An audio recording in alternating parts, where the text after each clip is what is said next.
దేవుని నామానికి మహిమా ప్రభావములు కలుగును గాక.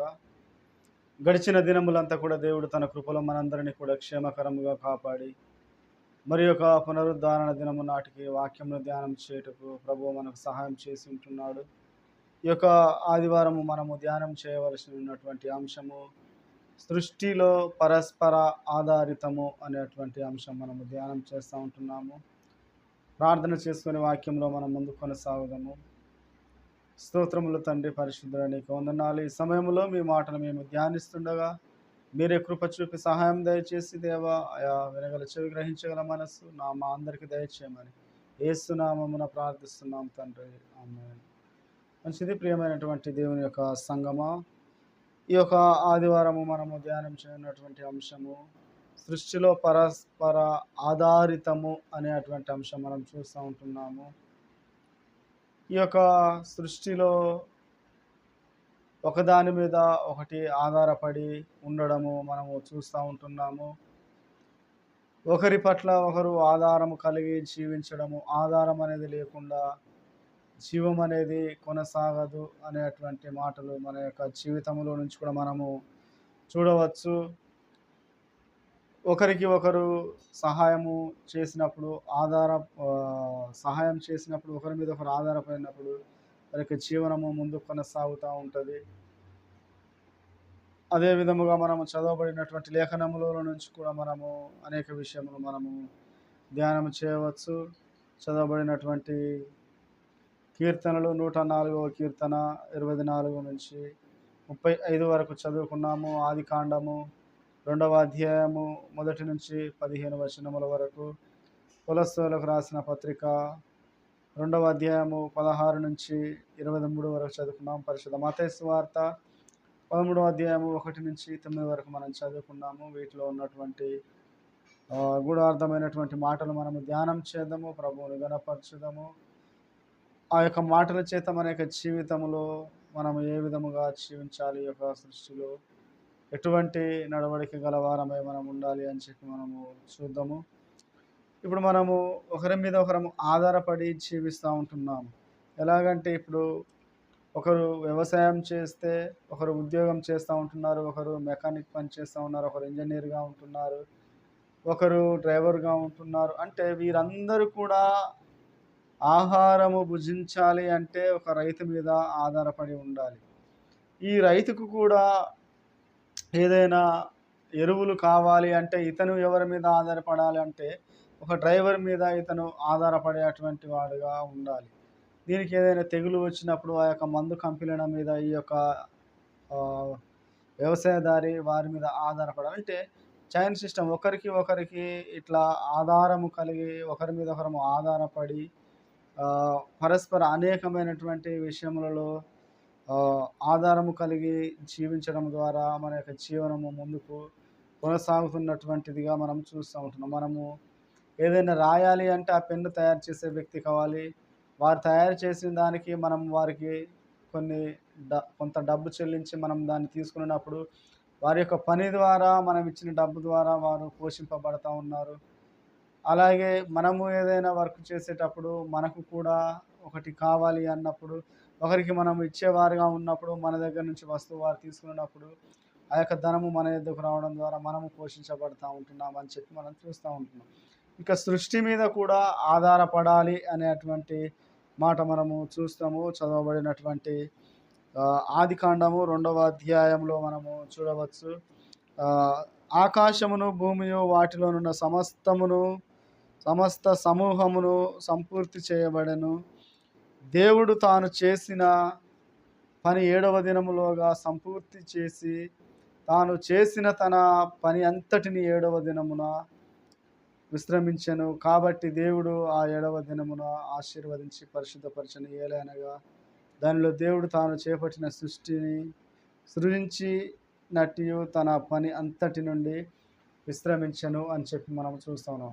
దేవుడు ఈ యొక్క లోకములో ఉన్నటువంటి ప్రతిదీ కూడా దేవుడు 6 రోజులలోపు సంపూర్తి చేసి 7వ దినమున విశ్రాంతి తీసుకున్నటువంటిది మనము ఈ యొక్క మాటల్లో మనం చూస్తూ ఉంటున్నాం. ప్రియులారా, ఆ యొక్క 6 దినములు కూడా దేవుడు ఏమేమి చేశాడు, ఎలా చేశాడు, ఏంటి అనేది మనం మొదటి అధ్యాయంలో మనము చూడవచ్చు. మనం చదవబడిన కీర్తన భాగంలో కూడా మనము కొన్ని చూడవచ్చు. అయితే ఈ యొక్క 6 దినములు కూడా దేవుడు సృష్టిని కలగజేసి, సృష్టిలో సమస్తమును పక్షులు గాని, జంతువులు గాని, ఆహ్, వృక్షములు కానీ, చేపలు గాని, ప్రతీది కూడా దేవుడు మొదట ఈ యొక్క 6 దినములలో సమస్తమును కూడా చేసి, దానిలో చివరిగా మానవుడిని కూడా చేసి, ఏడవ దినమున విశ్రమించినటువంటి మాట మనము చూస్తా ఉంటున్నాం.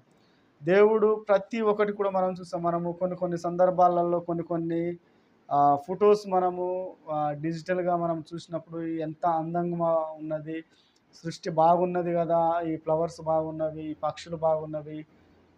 ఈ విధముగా ఉన్నాయని చెప్పి మనము ఎంతగానో సంతోషించేటువంటి వారముగా ఉంటాం. అంటే దేవుడు అంత అద్భుతమైనటువంటి రీతిగా ఈ యొక్క సృష్టిని చేసినటువంటి విధానం మనము చూస్తా ఉంటున్నాము. సమస్తమును కూడా దేవుడు 6 దినములలోగా సంపూర్తి చేసి ఉంటున్నాడు. మానవుణ్ణి చేసి ఉంటున్నాడు. మొదటిగా సృష్టి చేసి, తర్వాత దేవుడు మానవుణ్ణి చేసి ఉంటున్నాడు. ఆ యొక్క భూమి అంతా మొదటగా చేయబడి ఉన్నది. భూమి పంట పండించడం కొరకు ఎవరు కూడా లేడు. దాన్ని సేద్యపరచుట కొరకు మానవుడు లేడు అని చెప్పి దేవుడు ఆలోచించి, తరువాత మానవుణ్ణి సృజించినటువంటి విధానం మనము చూస్తూ ఉంటున్నాం. అంటే దేవుడు సమస్తాన్ని కూడా మొత్తము 6 దినములలో పూర్తి చేసి, ఆయన దానిని పాలించుటకు లేదంటే దాన్ని సంరక్షించుటకు మానవుడు కావాలని దేవుడు ఆలోచన చేసి మానవుని చేసినటువంటి విధానం మనం చూసాం. అంతవరకు వర్షం లేదు, నేల నుండి మంచు వచ్చి తడిపేదిగా మనము చూస్తూ ఉన్నాం చదవబడినటువంటి వచనములలో. అయితే ఇప్పుడు మనం 7వ వచనము చూస్తే ప్రియులారా, దేవుడు అయిన యెహోవా నేల మంటితో నరుణ్ణి నిర్మించి వాని నాసికారంధ్రములలో జీవవాయువును ఊదగా నరుడు జీవాత్మ ఆయను. దేవుడైన యెహోవా తూర్పున ఏదెనులో ఒక తోట వేసి తాను నిర్మించిన నరుణ్ణి దానిలో ఉంచెను అనేటువంటి మాట మనం చూస్తున్నాం. ప్రియులారా, ఇక్కడ చూస్తే దేవుడు నరుణ్ణి మనం మంటితో చేయబడినటువంటిదిగా చూస్తాము. ఇది వేరే సబ్జెక్ట్ అయినప్పటికీ దీంట్లో ఉన్నది కాబట్టి మనం చదువుకుంటున్నాము. ఇక్కడ మానవుణ్ణి చేయగల ఉద్దేశం ఏంటిదని చెప్పి మనం అక్కడ చూస్తే నరుణ్ణి చేసిన తర్వాత 8వ వచనములో మనం చూస్తూ ఉన్నాం. దేవుడైన యెహోవా తూర్పున ఏదెనులో ఒక తోట వేసి తాను నిర్మించిన నరుణ్ణి దానిలో ఉంచుంటున్నాడు. ఆ యొక్క తోటను దేవుడు కాపాడడం కొరకు, సేద్యపరచడం కొరకు దేవుడు ఆ యొక్క సృజించినటువంటి ఆదామును ఆ యొక్క తోటలో ఉంచినటువంటి విధానం మనము చూస్తాము. ఎందుకు ఉంచాడంటే మనం 15వ వచనంలో చూస్తే ప్రియులారా, మరియు దేవుడైన యెహోవా నరుణ్ణి తీసుకొని ఏదైనా తోటను సేద్యపరచుటకును దానిని కాచుటకును దానిలో ఉంచెను అని చెప్పి మనం చూస్తాము. ఇక్కడ సృష్టిని కాపాడుట కొరకు, సృష్టిని పెంపొందించుట కొరకు నరుడు అవసరమై ఉంటున్నాడని చెప్పి మనం ఇక్కడ చూస్తూ ఉన్నాం. సృష్టిని కాపాడాలి ఎవరు? మానవుడు కాపాడేవాడుగా ఆ యొక్క పక్షులను, ఆ యొక్క మొక్కలను అన్నింటినీ కూడా కాపాడే విధముగా ఆధారపడే ఆ యొక్క సృష్టి మానవుని పైన ఆధారపడి ఉంటుంది. ఏ విధముగా అంటే అది జీవించాలి, బ్రతకాలి. ఆ యొక్క మొక్క అంటే మానవుడు ఉండి దానిని సంరక్షించేవాడుగా, నీరు పెట్టేవాడుగా, కాపు కాసేటువంటి వాడుగా ఉండాలి అని చెప్పి ఇక్కడ పెట్టినటువంటి విధానం మనం చూస్తూ ఉన్నాం. మరియు దేవుడైన యెహోవా చూపునకు రమ్యమైనది ఇక్కడ పండ్ల గురించి చెప్తూ, మరియు 10వ వచనంలో మరియు ఆ తోటను తడుపుటకు ఏదెను నుండి ఒక నది బయలుదేరి అక్కడ నుండి చీలిపోయి 4 శాఖలాయెను అని చెప్పి మనం చూస్తాం. ఈ యొక్క తోటను తడిపే విధముగా అక్కడ తోటలో ప్రతి ఒక్క పండు కూడా ఉన్నది. ఆ యొక్క పండ్లు అతను తినుట కొరకు, అంటే ఇతను బ్రతకాలి అంటే ఆ యొక్క పండు తినాలి. ఇతను సృష్టి పైన ఆధారపడాలి. ఎవరు? ఆదాము గారు సృష్టి పైన ఆధారపడి ఆ యొక్క ఫలములను భుజిస్తూ ఆ ఫలములు తిని శక్తిని పొందుకొని మరలా ఇతను ఏమి చేయాలంటే ఆ యొక్క తోటను సేద్యపరిచేటువంటి వాడుగా, కాపాడేటువంటి వాడుగా ఉండాలి. సృష్టిలో పరస్పర ఆధారితం అనేకముగా మనం చూస్తూ ఉన్నాం ఇక్కడ. అంటే ఇతను సృష్టి పైన ఆధారపడుతున్నాడు, సృష్టి మానవుని పైన ఆధారపడేదిగా మనము ఈ యొక్క మాటలలో మనం చూస్తూ ఉన్నాం ప్రియులారా. అంటే దేవుడు ఈ యొక్క సృష్టిని కలగజేసి, తర్వాత మానవుడిని కలగజేసి, దాన్ని సంరక్షించుట కొరకు మానవుడిని ఆ తోటలో ఉంచాడు. తర్వాత ఇతను కూడా జీవించడం కొరకు సృష్టిలో నుంచి ఫలములను మీరిస్తూ ఈ యొక్క మానవుడిని మీరు బ్రతికించాలని దేవుడు ఆ సృష్టికి ఆజ్ఞ ఇచ్చి, మానవునికి ఆజ్ఞ ఇచ్చి ఉన్నటువంటి మాటలు మనం చూస్తాం. ఇతను ఆధారపడకుండా ఆ పనుల మీద ఇతను భుజించడానికి ఏది కూడా ఉండదు. ఆధారపడాలి. ఆధారపడి ఇతను వాటిని తిని బ్రతికేటువంటి వాడుగా ఉండాలి అని చెప్పి మనము చూస్తూ ఉంటున్నాం ఈ యొక్క మాటల్లో. ప్రియులారా, మనం చూస్తే ఈ యొక్క సృష్టిలో మనం కూడా ఇతరుల పైన ముందుగా చెప్పుకున్నటువంటి విధంగా మనము కూడా ఇతరుల పైన ఆధారపడేటువంటి వారముగా ఉండాలంటే సృష్టిలో ఆధారితం ఒకరి మీద ఒకరం ఆధారపడినప్పుడే అందరూ కూడా పోషించబడతారు, అందరూ కూడా జీవించబడతారు అనేటువంటి మాట మనము చూస్తూ ఉంటున్నాం. దేవుడు ఈ యొక్క మాటల్లో మనం చూస్తే ఆ యొక్క సేద్యపరచుటకు నరుణ్ణి అక్కడ ఉంచాడు అని మనము గమనిస్తూ ఉంటున్నాము కదా. ఆ తోటను నీరు పెట్టి కాపాడుట కొరకు, వాటి ద్వారా వచ్చిన పనులు గురించి ఇతను ఆరోగ్యంగా ఉండట కొరకు దేవుడు అక్కడ ఉంచినటువంటి మాటలు మనము చూస్తాం. ఈ యొక్క చెట్టుతోని మనము కర్రలు కూడా మనము ఆ చెట్టుని నరికి ఆ యొక్క చెట్టు ద్వారా పడవ చేసుకోవడం, ఆ చెట్టు ద్వారా అనేకమైనటువంటి కర్రను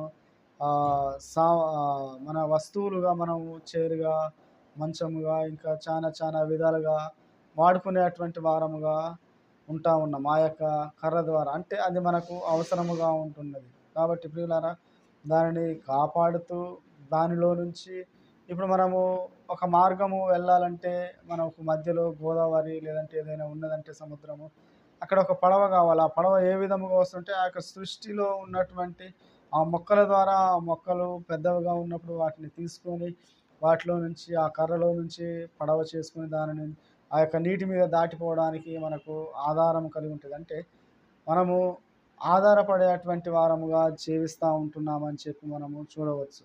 ప్రియులారా, ఇక్కడ మనం చూస్తే నేటి దినములలో సృష్టిని కాపాడడం అంటే కూడా చాలామంది చెట్లు లేకుండా నరికివేయడము మనము చూస్తూ ఉన్నాం. ప్రభుత్వాలు కూడా చెప్పేదంటే ప్రతి ఒక్కరు కూడా మొక్కలు నాటి మొక్కలు కాపాడాలి, మంచి ఆక్సిజన్ మనకు దొరుకుతుంది అని చెప్పి ప్రభుత్వాలు కూడా మనము చెప్పడం చూస్తూ ఉంటాం. చదువుకున్నప్పుడు కూడా అశోకుడు రోడ్డు వైపులా ఇరువైపులా చెట్లు నాటించను అనేటువంటి మాటలు కూడా మనం చూస్తాం. అంటే మనము సంరక్షించేటువంటి వారముగా, కాపాడేటువంటి వారముగా మొక్కలను ఉండాలి. కొంతమంది అయితే ఏం చేస్తూ ఉంటున్నారంటే మనము చూస్తే ప్రియులారా, ఈ యొక్క మొక్కలను మనము సంరక్షిస్తూ కాపాడుతూ సృష్టిలో ప్రతి దానిని కూడా మనము బాధ్యతాయుతంగా కాపాడుకునేటువంటి వారముగా ఉండాలని చెప్పి మనము చూస్తూ ఉంటున్నాం. కొంతమంది అయితే చూస్తే చెట్లు ఇంటి దగ్గర ఉన్నప్పుడు అవి ఆకులు బాగా రాలుతూ ఉంటున్నవి, శుభ్రం చేయలేక చెట్లను తీసివేసేటువంటి వారుగా ఉంటున్నారు. అలా కాకుండా వాటిని మనము కాపాడుతూ రక్షిస్తూ వాటి యొక్క ఉనికిని మనము ఇతరులకు చూపించి కాపాడేటువంటి వారముగా మనం అందరం కూడా ఉండాలని చెప్పి మనం చూస్తూ ఉంటున్నాం ప్రియులారా. ఇంకా మనము చదవబడినటువంటి పత్రికా భాగం అపోస్తలుడైన పౌలు గారు కొలస్సీయులకు రాసినటువంటి పత్రికలో మనం 2వ అధ్యాయము 16 నుంచి కూడా 23 వరకు మనం చదువుకున్నాం. ఈ యొక్క భాగంలో చూస్తే ప్రియులారా, పౌలు గారు అక్కడ వారిని హెచ్చరించడము, ఒక మాటలు చెప్పడము, మీరు కృపచేతనంటే రక్షించబడ్డారు, మీరు సున్నతి పొందలేదు, మీరు మీ శరీరమందు పాపమును విడిచి మీరు రక్షణ పొంది ఉంటున్నారు, ఇది క్రీస్తు వలన కలిగినది, మీరు ఎవరి మాటలు మీరు వినకుండా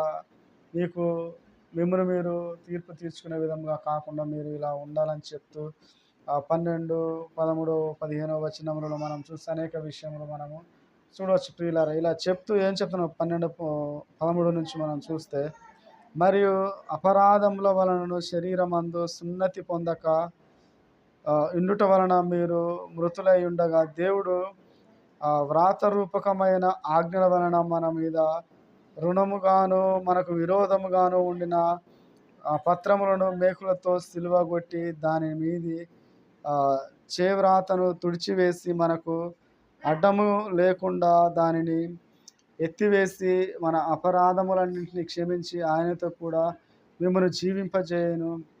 ఆయన ప్రధానులను, అధికారులను నిరాయుధముగా చేసి శిలువ చేత జయోత్సవముతో వారిని పట్టి తెచ్చి బాహాటముగా వేడుకకు కనపరిచెను అని చెప్పి మనం చూస్తూ ఉంటున్నాం. ప్రియులారా, ధర్మశాస్త్రం వలన మనకు ఆజ్ఞలు అవి మనం చేయించలేకపోతున్నాము.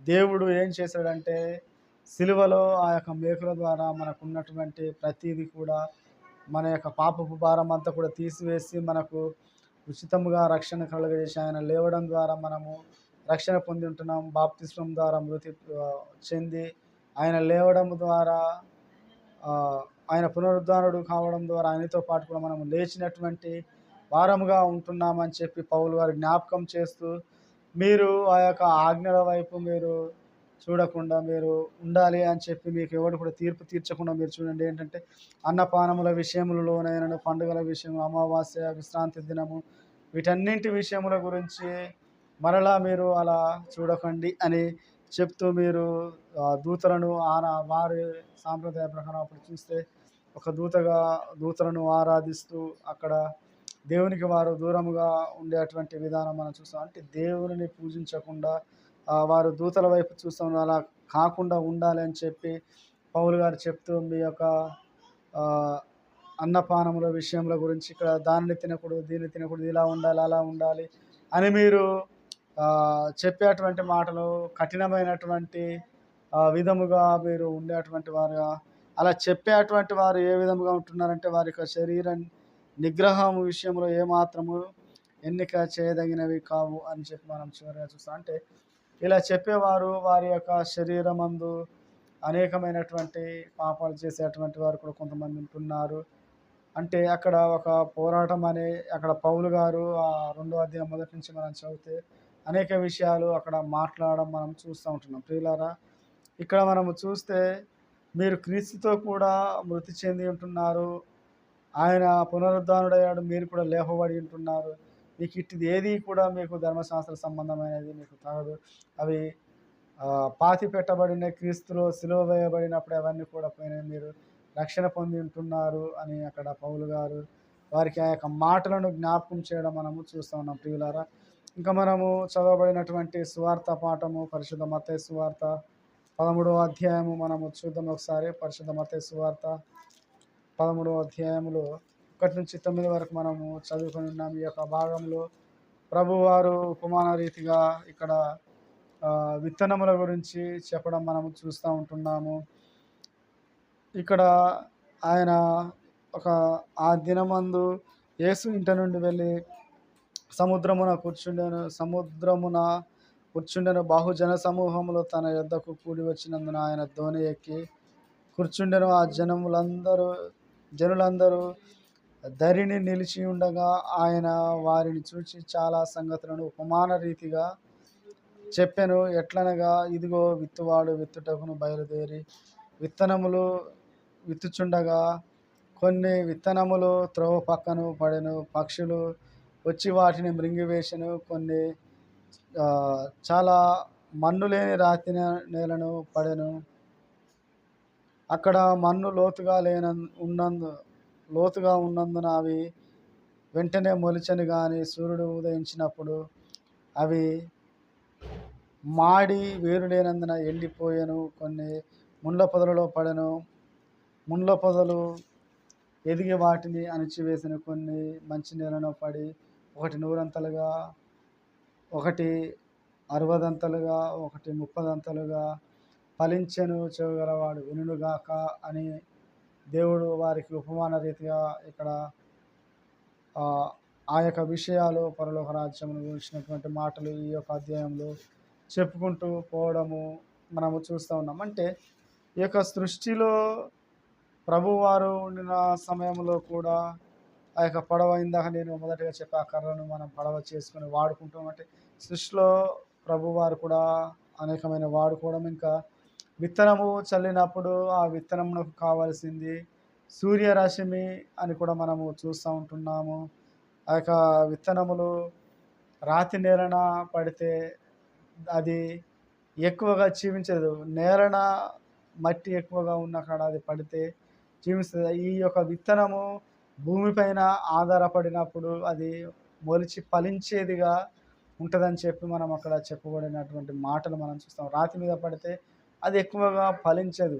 అది ఫలించాలంటే మంచిగా ఉన్న నేలలో పడినప్పుడు అది ఫలించేదిగా ఉంటది అని చెప్పి ప్రభువారు ఇక్కడ జ్ఞాపకం చేస్తున్నాడు. ప్రియులారా, మనం చూస్తే ఒకదానికి ఒకటి మనము చైన్ సిస్టమ్‌గా ఆధారపడినటువంటి విధముగా మనము చూస్తా ఉన్నాం. మనము మరి వేటి మంచి వాటి మీద ఆధారపడుతున్నాయి. ఇక్కడ విత్తనాలు చూస్తే ముళ్ళ పొదలలో పడ్డవి, దారి పక్కన పడ్డవి, రాతి నేలన పడ్డవి, మంచి నేలన పడ్డవిగా కూడా మనము చూస్తూ ఉంటున్నాము. ఈ యొక్క విత్తనము మరి పడినటువంటి ఆ యొక్క త్రోవ పక్కన పడితే పక్షులొచ్చి తీసుకొని పోవడము, అపవాది అని చెప్పి మనము దానికి అక్కడ చూస్తూ ఉన్నాం. కింది వచనాలలో అనేక విషయాలు.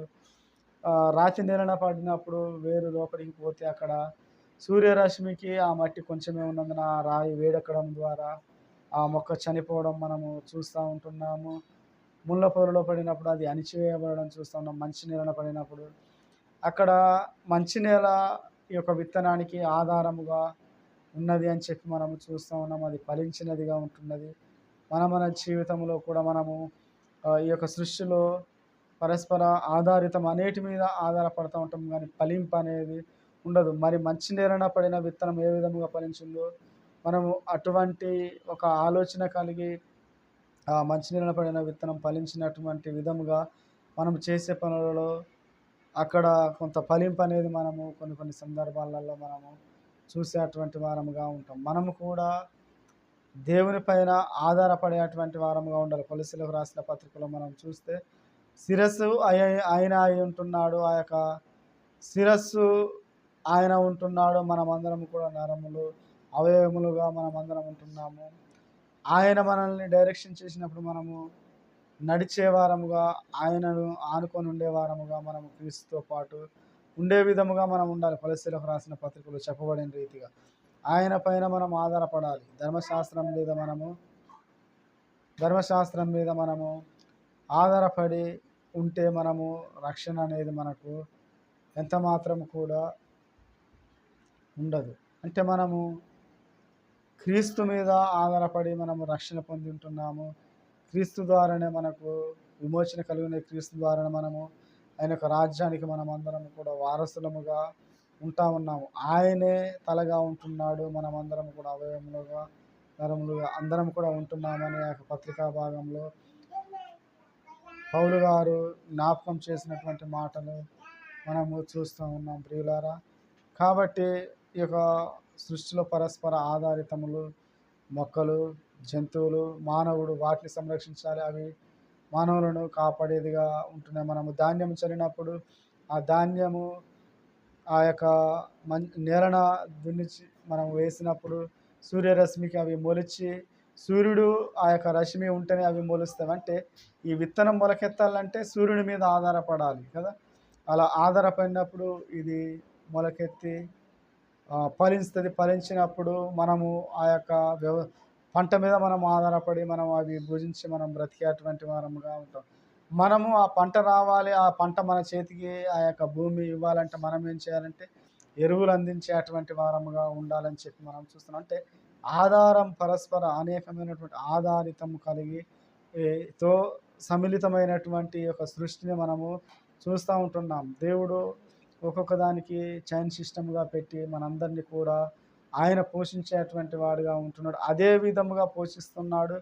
దానిలో భాగంగానే ఆయన మనకు రక్షణ కలగజేసి ఉంటున్నాడు. మనము ఆయన పైనే ఆధారపడి మరలా మనము ఆజ్ఞల వైపు, తినే వాటి వైపు, వీటి వైపు ఒక మళ్ళా నియమించుకొని వాటికి మనము దూరంగా ఉండకూడదని చెప్పి దేవుడు యొక్క పత్రికా భాగంలో కూడా జ్ఞాపకం చేస్తూ ఉంటున్నాడు. మనం చదవబడిన కీర్తనలో కూడా మనము అయ్యే విషయాలు మనము చూడవచ్చు ప్రియులారా. కాబట్టి ఈ యొక్క సృష్టిలో మనము ఇతరులపై ఆధారపడాలి, సృష్టిపై ఆధారపడాలి.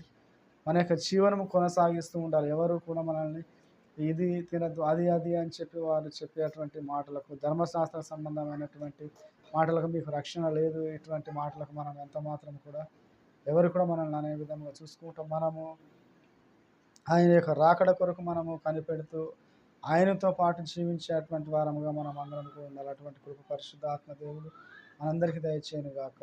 ఆమేన్.